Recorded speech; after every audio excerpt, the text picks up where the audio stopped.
Bonjour à toutes et à tous. Alors, je me présente, moi je suis Benjamin Bois, je suis enseignant-chercheur à l'Université Bourgogne-Europe. Alors, depuis 2024, j'ai mis de côté l'enseignement et je fais de la recherche et du conseil sur les relations, changement climatique, adaptation au climat et viticulture. Voilà, et donc j'ai l'honneur, c'est à moi que revient l'honneur et le plaisir d'animer cette table ronde.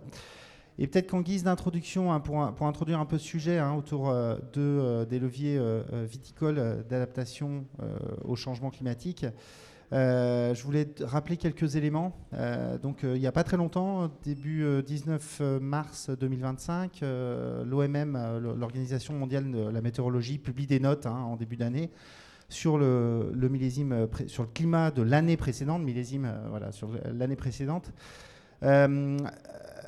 2024, c'est l'année la plus chaude au niveau planétaire. Alors je sais que ça peut surprendre, l'année la plus chaude jamais enregistrée depuis 1850, le début où on commençait à avoir des stations et des mesures un peu de partout sur la planète. C'est 1,5 degré de plus que la moyenne 1850-1900. Et ça reste 0,7 degrés au-dessus de la moyenne de ce qu'on appelle les normales 1991-2020. Donc on est bien sur le changement climatique parce que bien sûr les précipitations et l'année pourrie qu'on a eue en 2024 a tendance à nous le faire oublier. Et y compris en France, donc Météo France va sortir un article dans pas très longtemps sur le sujet, et puis ont déjà communiqué. C'est la 4e année la plus chaude depuis le début des enregistrements. Si on prend toute l'année, 2024, elle est classée niveau 4 au niveau des températures, au niveau national, depuis 1900. Alors ce qu'on a retenu quand on était au vignoble, c'est surtout des pluies répétées, des précipitations intenses. Alors intenses pas nécessairement, des précipitations régulières et pas de répit pour les traitements, et surtout une pression phytosanitaire remarquable. Et cette pression phytosanitaire, il est très très très probable qu'elle aurait été bien moins marquée, bien moins virulente, avec des températures un peu plus basses. Parce que si vous mettez de l'humidité et de la température, vous rendez le développement des micro-organismes qui sont responsables des maladies beaucoup plus rapide. Donc pas oublier cette tendance au réchauffement. Et puis 2024, il ne faut pas que ça nous fasse oublier non plus les années précédentes. Années précédentes qui ont été marquées, certes, par peut-être un peu moins, à l'exception de 2021, mais une pression phytosanitaire beaucoup plus gérable, beaucoup plus simple à gérer, comme 2018 sur le quart nord-est, 2020 surtout et 2022. Mais ces années-là nous donnent les prémices de ce à quoi on doit s'attendre si les projections qui sont réalisées sont fiables. Et il y a de fortes chances, malheureusement, qu'on parte vers qu'on continue à avoir des climats qui vont amplifier un peu ce qu'on a vu en 2018, 2019, un petit peu 2020, 2022, c'est-à-dire une ambiance plus chaude, plus sèche. Alors plus sèche, pas parce que de temps en temps il pleut un peu moins, mais surtout exacerbée par une transpiration plus accrue et qui pose plusieurs problèmes. Alors plus chaude, dès le printemps, ça pose des soucis. On l'a vu en 2021 avec un débourrement plus précoce qui peut exposer les vignes aux gelées plus tôt dans l'année, aux gelées printanières. Mais sur 2018, 2020, 2022, des températures plus élevées qui vont se traduire plus tard dans la saison par un déficit hydrique assez accru et une contrainte hydrique très marquée qui va conduire à des baisses de rendement, des développements des baies plus petites. Donc ça peut être problématique, notamment sur les terroirs. On a un système racinaire qui n'est pas trop développé parce que le sol est peut-être pas très profond, parce que les vignes sont jeunes. Donc ces contraintes-là qui vont très certainement s'amplifier dans les prochaines années, décennies. Des problèmes d'échaudage, de brûlure, y compris tard dans la saison, des problèmes de flétrissement de raisins comme on a pu le voir en 2023, ou d'échaudage comme par exemple du côté du Chablisien, je pense à Irancy, en 2019, juillet 2019, avec des vagues de chaleur qui ont fait des dégâts considérables sur certaines parcelles.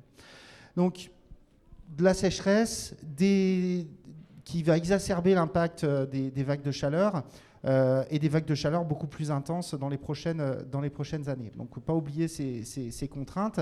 Et puis aussi, avec un climat plus chaud, on a du raisin qui mûrit plus vite, qui mûrit parfois peut-être trop vite et qui demande une grande réactivité sur l'organisation des exploitations, pouvoir donc mobiliser une équipe de vendangeurs beaucoup plus rapidement, surveiller la maturation comme du lait sur le feu.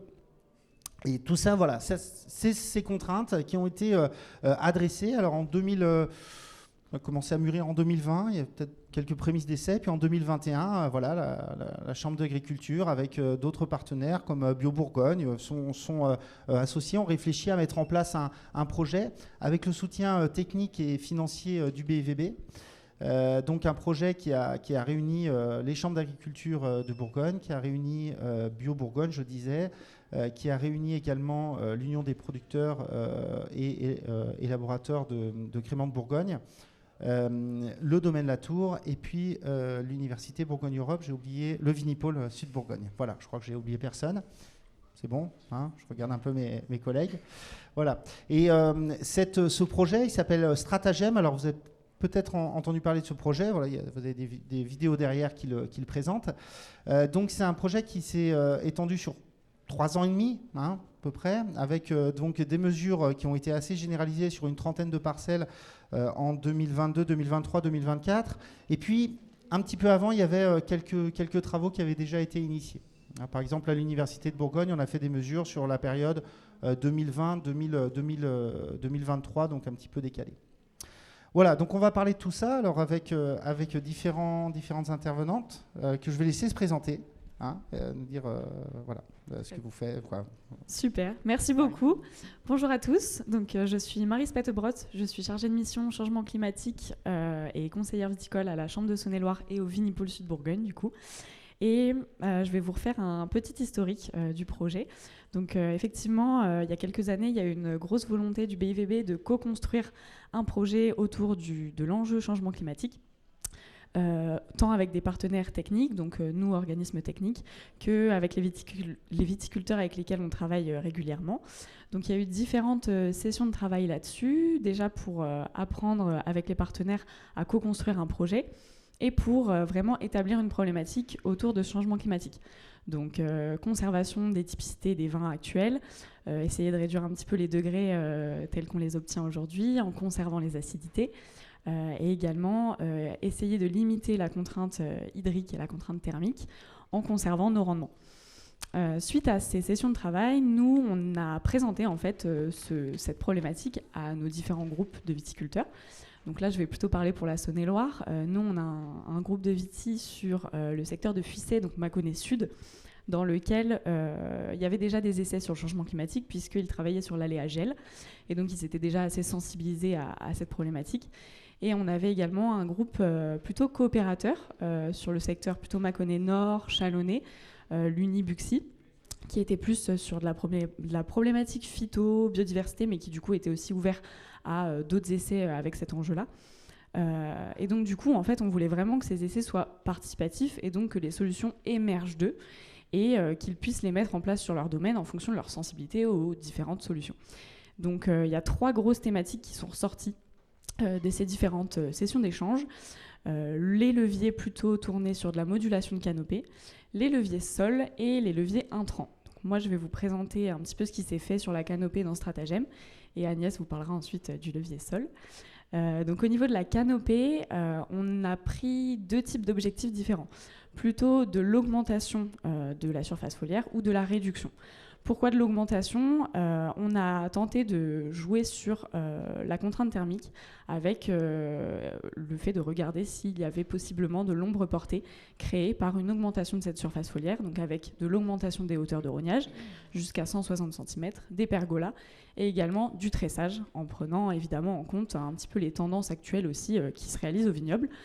Et ensuite de la réduction de surface foliaire, plutôt pour réduire l'activité photosynthétique, donc diminuer les degrés, diminuer la production de sucre et donc les degrés alcooliques, tout en regardant si on jouait évidemment sur la contrainte hydrique et sur tout ce qu'il y avait autour, c'est-à-dire conservation du rendement, de la vigueur de la vigne, telle qu'on la connaît aujourd'hui, et de la typicité, comme je l'ai dit juste avant. Et donc pour ça, on a réduit les hauteurs de rognage et on a également joué sur de l'effeuillage apical à différents pourcentages, sur différentes hauteurs de rognage, et également de l'effeuillage mécanique différencié, donc en apical, unilatéral, bilatéral, et en zone des grappes, unilatéral, bilatéral également.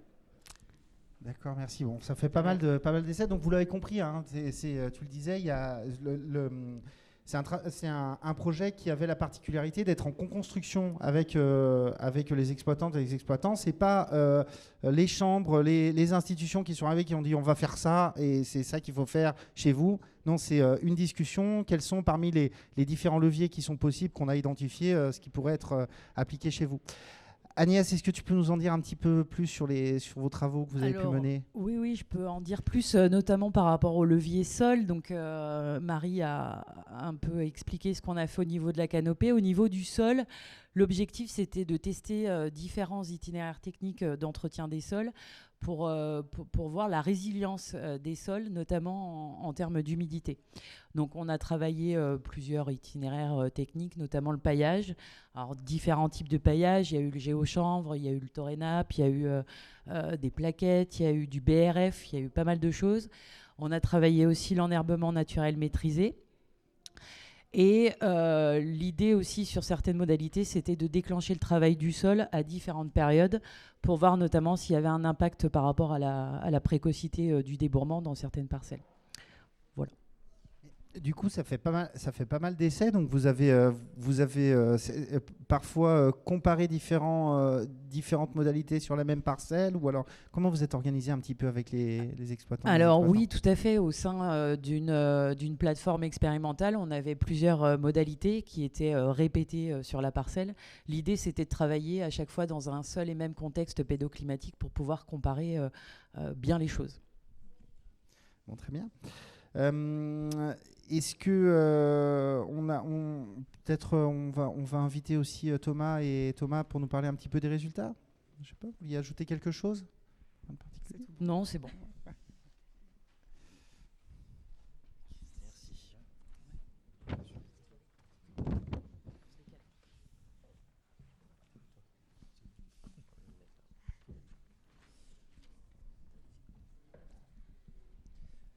Oui.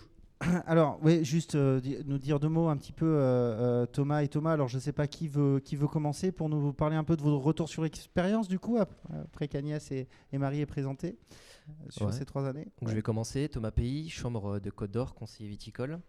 Donc, on va vous présenter les grandes tendances qu'on a pu avoir sur les différents leviers. Donc, sur les 3 leviers au niveau de la canopée et surtout au niveau du paillage. On a eu les meilleurs résultats. Je propose qu'on commence par le paillage. On commence par le levier sol qu'Agnès vient de vous présenter.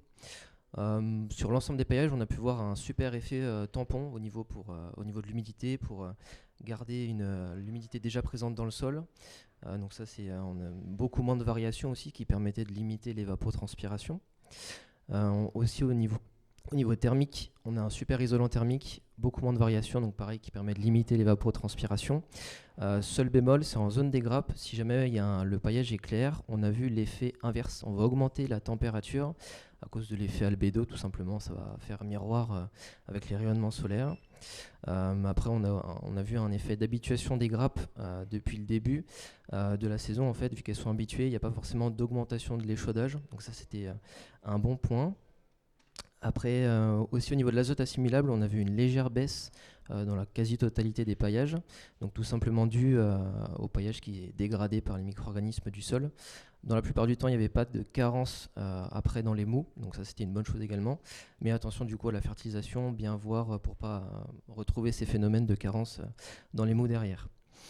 Après, au niveau des coûts, voilà, faut savoir que c'est quand même, ça a une durée de vie d'entre 1 à 3 ans, c'est non mécanisable.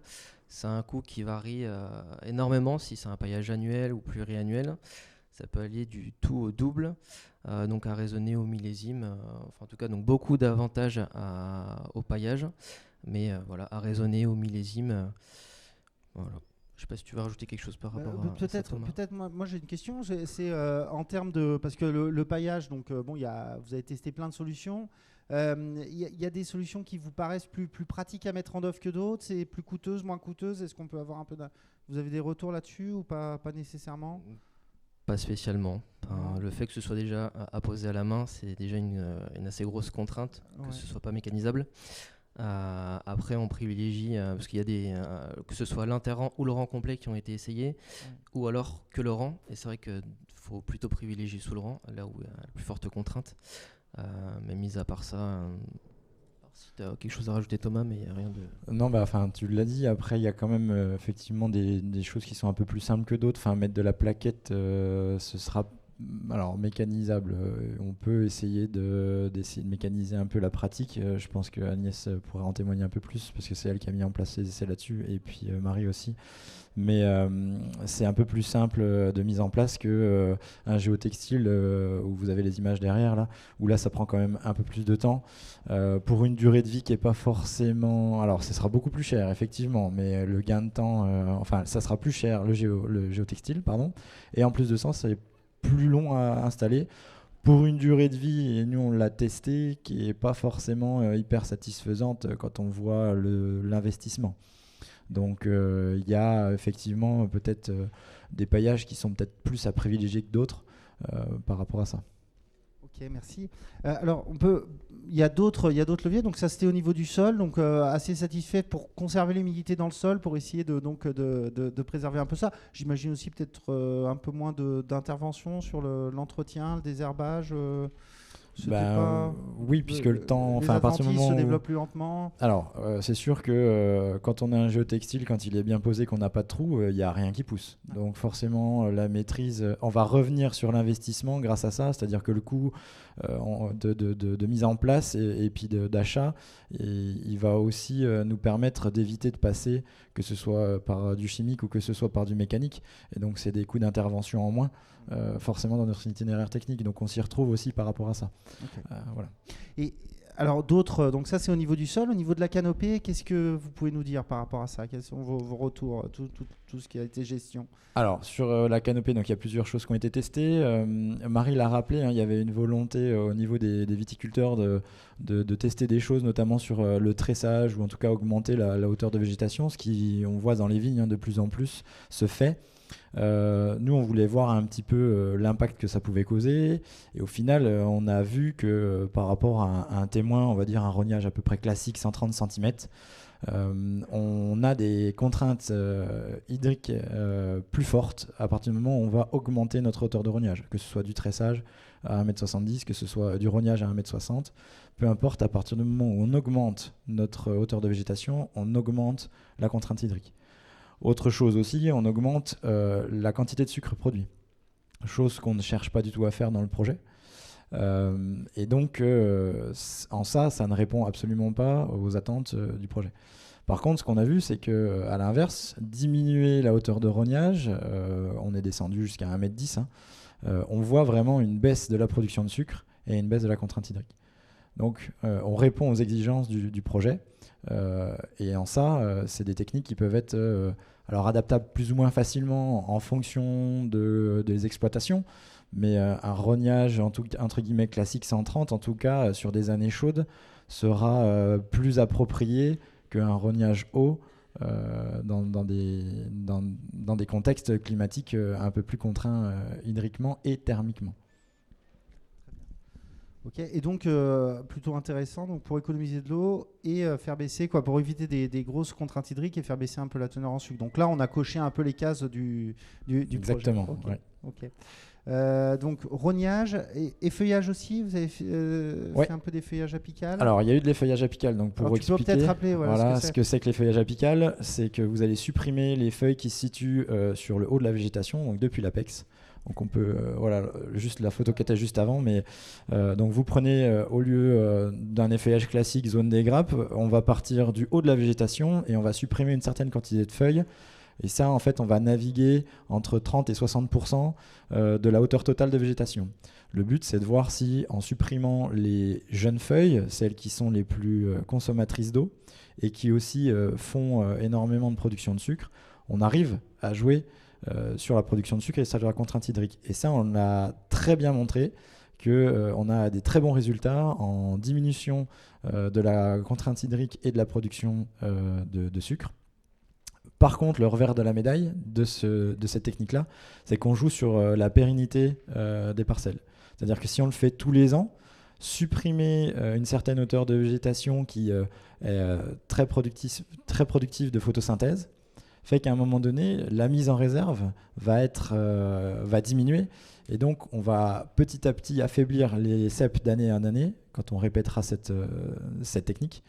Et on a des phénomènes de vigueur qui diminuent et des rendements en chute. Donc à adapter en fonction du millésime. Et c'est ça qui est intéressant avec cette technique-là, outre le rognage, c'est que l'effeuillage apical, il va se faire, en général, nous on l'a testé à partir de fermeture de la grappe, autour de fermeture de la grappe. Donc on peut intervenir assez tard en saison, c'est-à-dire que si on a identifié qu'on était sur un millésime assez sec et chaud, on peut intervenir à ce stade-là. Ce ne sera pas trop tard, au contraire, on est vraiment sur la fin de saison, et donc on peut s'adapter par rapport à ça. Donc le faire tous les ans, non. Par contre, le faire en fonction du millésime, en fonction des conditions météo, des pluviométries qu'on a eues auparavant, et puis de ce qui se projette au niveau des fiabilités des prévisions météo, on peut agir. Donc en ça, le projet il a totalement répondu aux attentes de la contrainte thermique et hydrique. Très bien, ouais, merci. Et alors, tu rappelles, hein, je trouve ça qui est intéressant dans le projet, c'est-à-dire qu'on a, avant de basculer sur d'autres modes de conduite qui sont peut-être des choses qui vont venir plus tard, hein, écarter peut-être un peu la vigne, repenser, aller plus en rupture, eh bien, on a des méthodes qui permettent de s'adapter au millésime. Hein, et ça, je pense que c'est important parce que la variabilité étant une caractéristique du climat et surtout ici, des changements dans ces climats septentrionaux, on peut avoir des périodes, des années chaudes, des années plus fraîches. Eh bien, je trouve que c'était très intéressant d'avoir fait ces travaux. Et d'ailleurs, je parlais d'aller un petit peu plus loin. Il y a d'autres projets à l'avenir. Alors, simplement pour dire deux mots avant de te laisser la parole, Léa, on a essayé, pour vous dire qu'on a essayé aussi à l'université de coupler cet effeuillage apical avec une fermentation avec Starmelera bacillaris, c'est le laboratoire Sofralab, je crois, qui fait cette souche. Donc c'est mon collègue Hervé Alexandre, qui est professeur à l'IVV, à l'Institut universitaire de la vigne et du vin de l'Université Bourgogne-Europe, qui a fait ce travail au domaine de l'université à Marsanais, où on a donc effeuillé, fait un effeuillage apical sévère, et puis derrière on a fait utilisé des levures à faible rendement en alcool. Alors on pourra discuter, si vous voulez, du protocole de manière un peu plus précise. Il y a des fiches qui vont être produites à cet essai, que vous pourrez consulter sur l'ensemble des travaux qui ont été faits dans Stratagem. Et donc ce couplage de méthodes a permis de baisser de l'ordre de quasi systématiquement d'un point d'alcool, voire un petit peu plus les vins finales, parce qu'on a moins de sucre avec l'effeuillage apical, et puis après, on a une production d'alcool moindre avec cet itinéraire de vinification avec Starmelera. Donc ça aussi, on était dans un essai, on se dit, si on fait des sommes d'actions, est-ce qu'on peut maîtriser, par exemple, la teneur en alcool? Et puis, il y a peut-être d'autres systèmes qui sont plus en rupture, et là, l'interprofession est à l'œuvre pour dans le cadre d'un projet qui est un projet national qui s'appelle Vitiliance en adaptation. Je ne sais pas si tu peux nous en dire deux mots. Tout à fait, oui. Merci Benjamin. Et je vais peut-être inviter Manon aussi à nous rejoindre, qui va aussi nous parler de la suite du projet Stratagem et la valorisation de ces 3 ans d'essai. Du coup, je te laisse directement compléter, Manon. Bonjour à tous, Manon Pinault de la Chambre d'agriculture de Lyon. Donc concrètement, le projet Stratagem, l'objectif à la fin, là, c'était de produire un kit de communication. Et donc à cet effet, il va y avoir plusieurs fiches qui vont être éditées, qui sortiront et qui seront partagées. Donc des fiches sur des pratiques de la canopée et gestion du sol. Et également une fiche sur la combinaison de levier, feuillage apical et test œnologique avec une souche de levure. Nous allons également faire un dépliant qui va permettre de stocker ces fiches et qui va vraiment représenter le projet Stratagem globalement, ainsi que toutes les pratiques qui ont été testées. Et nous sommes également en train de réaliser des podcasts, donc 4 podcasts également sur des pratiques intéressantes, donc le tressage, les hauteurs de rognage, les feuillages apical et les paillages. Voilà. Merci. Donc, Léa, pour la Oui. suite des nouveaux projets autour de cette adaptation au changement climatique. C'est ça. Du coup, la réflexion, elle ne s'arrête pas là avec la fin du projet Stratagem. Donc, tous les partenaires réunis aujourd'hui et donc avec le BIVB. Donc, Léa Fougeron du pôle technique du BIVB, chef de projet sur les itinéraires techniques. Je suis aussi animatrice du projet national Vitiliance. Et donc, on a répondu tous ensemble là pour construire ce qu'ils appellent un démonstrateur au sein de la Bourgogne. Donc, ce démonstrateur, ça va être le lieu d'expérimentation pour tester des combinaisons de leviers. Dans ce projet national, l'intérêt est porté sur une approche système d'adaptation et d'atténuation au changement climatique. Et donc là, l'idée, c'est de, au sein d'un même itinéraire technique, cumuler les effets indépendants d'un levier d'adaptation avec un autre pour avoir des itinéraires techniques bien plus robustes et bien plus efficaces face au changement climatique. Et puis aussi un intérêt premier de voir l'effet de ces combinaisons et voir à quel point de les cumuler entre eux peut permettre de répondre avec plus d'impact aux différentes problématiques du changement climatique. Et donc, c'est un projet qui a commencé, le projet Vitiliance est national, donc réparti au sein de tous les bassins viticoles, qui a commencé depuis 1 an. Et donc, on espère, là, suite à notre réflexion entre tous les partenaires techniques et instituts techniques de Bourgogne, que notre démonstrateur va voir le jour à l'issue de ce millésime 2025. Très bien, merci beaucoup. Et donc, un projet qui est national, donc avec une interaction entre les différentes régions. Parce que rappelez aussi qu'on peut se tourner vers le sud pour regarder ce qui va nous attendre dans les prochaines décennies. Et c'est un peu ça aussi qui est fait, de s'inspirer des pratiques qui ont été éprouvées dans des régions plus chaudes pour voir comment elles se déclinent sur la Bourgogne. Je vous remercie tous et toutes. On va peut-être prendre quelques questions si on a encore le temps dans la salle. Est-ce qu'il y a des personnes qui souhaitent intervenir? Oui. On va prendre le micro parce que... c'est vrai. Oui, bonjour. Vous n'avez pas parlé de la possibilité d'utiliser le kaolin. Vous l'avez fait? Vous l'avez expérimenté? Oui. Tout à fait. Alors, je vais laisser répondre. Je vais peut-être Thomas. Qui est-ce qui veut répondre? Marie, Thomas, je ne sais pas. Je peux commencer rapidement. Oui, il y a eu des expérimentations qui ont été faites avec le kaolin. Alors, je parle déjà pour nous, Chambre Côte d'Or. En tout cas, on a eu des bons résultats par rapport à la baisse de température sur les feuilles et les grappes. Aussi une baisse de l'échaudage. Donc, ça répondait plutôt aux objectifs de la pratique. Oui, nous aussi, on m'entend toujours? Oui. On a aussi testé ça en Saône-et-Loire, effectivement, sur les 3 ans. Ce qui a juste été un petit peu compliqué, c'est que les 2 derniers millésimes n'ont pas forcément permis de favoriser cette pratique et du coup, de venir contrer en fait, l'effet de la contrainte thermique. Mais effectivement, les résultats qu'on voyait, c'était plutôt les mêmes. Ça fonctionnait vraiment plutôt bien au niveau de la diminution de la température au niveau des zones des grappes. Et voilà quoi, tout ça avec... une réflexion au final grâce à la couche un petit peu qui est considérée comme une crème solaire sur la vigne. Voilà. D'autres questions?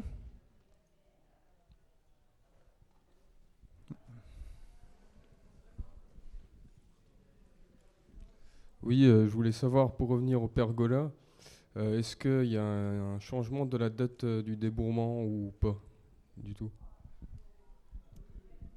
Alors nous, il y a une pergola qui a été mise en place et qui a actuellement 3 ans, donc qui est plutôt jeune, donc c'est encore un peu tôt pour vraiment avoir des résultats intéressants, mais à ce jour, il n'y avait pas de différence sur la date de débourrement. Voilà. Et la maturation non plus alors sur la maturation, c'était un peu compliqué parce que dans cette parcelle, le témoin qui était comparé, c'était une modalité tressée. Donc c'était un peu compliqué. On n'a pas pu comparer avec un témoin rogné classiquement, mais ça avait l'air quand même plus rapide que des témoins classiques, quoi. Et c'est des choses que vous suivez encore? C'est une parcelle qui va être suivie sur plusieurs années, ou au moins vous êtes en contact avec l'exploitant qui gère cette pergola? L'objectif, oui, c'est quand même de poursuivre et de la suivre, surtout quand elle sera vraiment installée, parce qu'une pergola, les photos passent derrière, mais c'est quand même très long à monter et pour qu'elle soit vraiment dense. Donc l'objectif, c'est quand même de la suivre petit à petit, notamment quand elle sera vraiment bien mise en place. Elle est sur le Chablisien, dans une parcelle qui était pas mal contrainte, exposée sud. Voilà, c'était un peu compliqué pour le vigneron, et donc il a mis en place cette parcelle.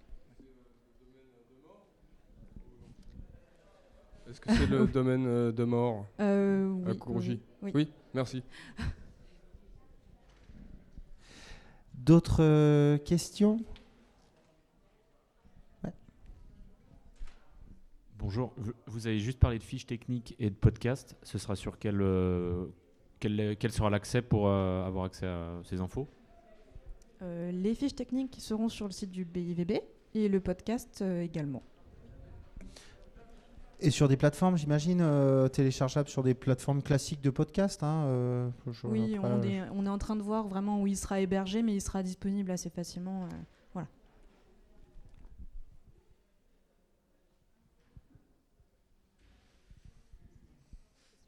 Pas d'autres questions? On a parlé un peu de pas mal de techniques. Peut-être que vous pouvez nous dire un petit mot sur tout ce qui est temps de travaux. Alors, on a parlé des temps et sur le parti paillage, mais au niveau de tout ce qui est manipulation de la canopée, c'est des choses qui sont, vous l'avez évoqué légèrement, est-ce que c'est des choses que vous pouvez nous dire? Parce que je pense que ça intéresse les exploitants de savoir s'ils peuvent mettre en œuvre tout ça. Oui, on peut commencer par les différentes hauteurs de rognage. Donc si on prend un rognage classique à 130, si on descend à 110, le truc qui va changer, ça va être la rogneuse, elle va avoir un peu de mal à passer, surtout si les piquets sont à 110, on va dire de façon classique. Donc ça va être un rognage à la main. Donc on va passer de 2 heures hectare à la rogneuse à 8 heures hectare à la cisaille en moyenne. Donc voilà, c'est un coût quand même supplémentaire. À ce titre-là, est-ce qu'on pourrait envisager de passer une prétailleuse pour faire un rognage sévère, ou alors c'est complètement... c'est des choses des questions que vous êtes posées, Je ne prendrai pas la responsabilité de conseiller ce genre de technique-là par rapport à l'éclatement des sarments qui sont en plus pas outés.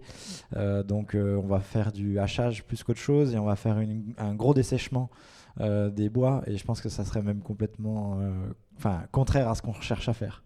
Donc on reste sur une technique à la main, hein. Okay.